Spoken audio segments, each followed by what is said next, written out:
Hi friends, I'm Tilak and you're watching Tech Made Me Unique. And So in this video, I'm just going to show how to write fraction in Google Docs. So it's easily, you can type the fraction like this. So first you just need to enable the equation toolbar on Google Docs. You just go click on the view option here. Then you can see the show equation toolbar is not enabled. You just need to click it. You can see a new equation toolbar has been here. You can also close by clicking on the X mark here to hide.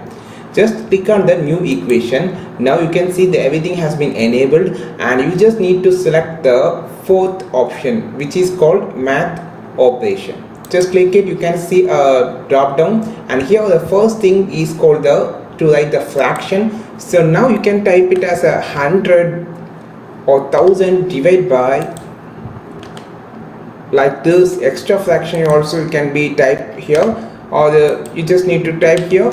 You can type here, you can need to type here, or you need to type here. You can also type here by like this. So you can create a formula or equation or fraction, anything that you want. I think this video helped you a lot to create your document perfectly. If it is, then like this video, share this video, then with your friends, and don't forget to click on subscribe button below. If you want more videos about Google Docs, just follow this channel. We will meet on next video with your super valuable content. This is Tilak signing off from Tech Made Me Unique. Have a wonderful day.